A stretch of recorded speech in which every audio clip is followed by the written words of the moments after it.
What up, Freediver fans? Jonathan here with you today, and I've got Ryan Myers and Eric with us.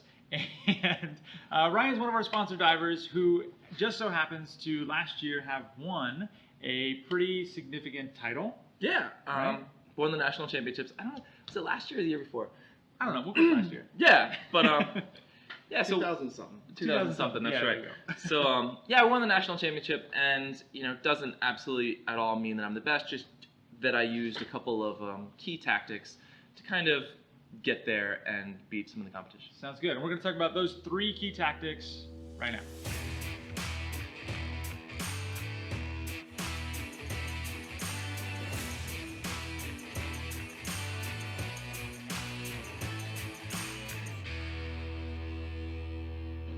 All right, so we mentioned that obviously there's some things that made you win, right? There's obviously a ton of factors every time, For sure. every tournament goes on. Absolutely. But I want to kind of narrow it down to 3 of what you think would be the key elements in kind of being the most efficient, best, Sweet. everything to get you that So trophy.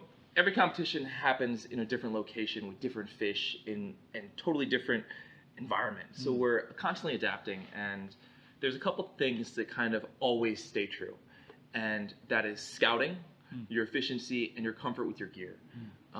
Those are really 3 factors that always play a role, no matter whether you're in Northern California or you're in Hawaii or you're here in the west coast of Florida, or you're in freshwater like we'll be in this year. So scouting, honestly, that's a huge advantage I have. I'm always there first, no matter what. Always the first guy in the water, always spend more time in the water than anybody else. And a lot of these competitions are truly about putting your time in, looking under every rock, learning the local environment. I like to say that 3 weeks just before the tournament is worth more than 5 years on the weekends in the same location. So everything. Why is that? What do you Well, think? everything changes seasonally. So Okay. 3 weeks exactly right before, I can find a lingcod that I know lives right there. Just because you shot a lingcod there 5 years ago doesn't mean there's going to be a lingcod there this year. Fair enough. So it's very recent, my information. And so scouting is everything. I put the time in, spend the money, and do whatever I need to do to get there and be in the water. Interesting. Yeah, that sounds like it would make a lot of sense, right? That the waves change, that changes the currents, that changes Constantly the different. tides, changes Yeah, everything, right? for sure. So, And for things like the World Championship and the bigger, competitions I do, I'll actually go the year before at the exact same time.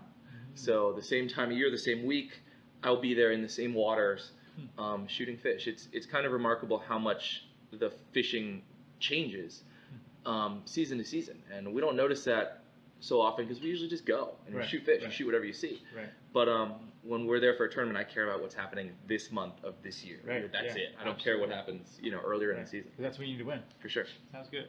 All right, so tip number 2. Tip number 2 is efficiency. Okay. So one of the big things that spearfishing competitions teach you is how quickly to move from spot to spot, how quickly to decide that there are no fish there, even if that's in a capacity of 1 dive. Wow. In Greece, I learned one of the first things I learned there was, the great divers can go down and stay there 2.5, 3 minutes. But the really great divers go there, spend 30 seconds, decide there's no fish, and bail and go find a new spot. So that efficiency is everything for competition. And that comes down to how much reel line you let out when you shoot your fish, how quickly you can get that fish load in the boat safely. I mean, you don't want to lose that fish, but at the same time, you need to do it quickly. Right. Competition, rarely do I swim up without the fish in my hands. I shoot, I tackle, it's coming up with me. Right. So There's fishing, no like getting the fish in the hole. there's no leaving that thing down there and hoping and swimming up and pulling the thing up. There's none of Right. that. It's Right. it's shoot, tackle, Right. and As quickly as you can. absolutely. And so efficiency is everything with the competition. So what about gear? How does that play into the competition scene? I know you like your equipment, Eric. Always. So equipment is super, super important. And it doesn't have to be the nicest, doesn't have to be the fanciest, doesn't have to be the most cutting edge equipment out there. What's important is it's what works for you. You've got to be super, super confident with your equipment. A lot of the competitions, we say that every missed fish you've dropped 4 to 6 places. Oh wow. So that simple missed shot that you didn't quite get that you should have had, you just left the top 5. Right. So there's no chance. There's no choice you dropped of it. missing fish. You only have so many options in a day. You only have so many opportunities in a day.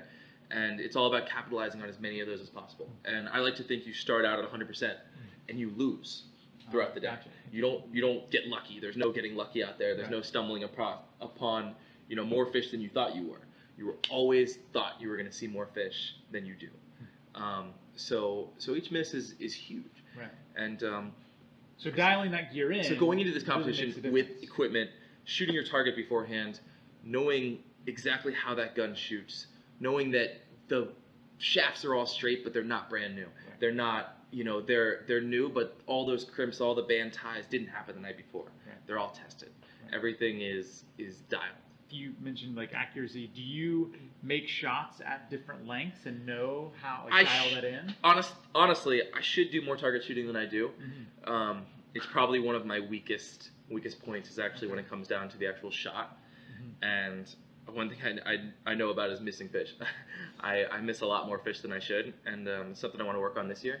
But absolutely, any time you can spend in the pool, any different lengths, any different angles you can shoot at, it's so rare that you're taking this straight, dead-on broad shot. Yeah, Exactly perfect. for right? sure. So a lot of times you're shooting at different angles. You're shooting over rocks, down. So definitely any kind of practice you can do in the water is huge. Make a big difference. Cool. All right, guys. That was 3 things that we talked about, right? So we talked about our scouting, we talked about some efficiency, and making sure that your gear is up to date and up to par. So Sure. Thank you guys so much for watching. If you guys did find value in this video, please make sure you give us a like and, of course, subscribe to our channel so you guys can see when all our cool videos come out. Ryan, thank you so much for coming and telling us a little bit Good to about be here, some guys. tournament Thank you. stuff. Yeah. And we'll see you guys in the next one. See you.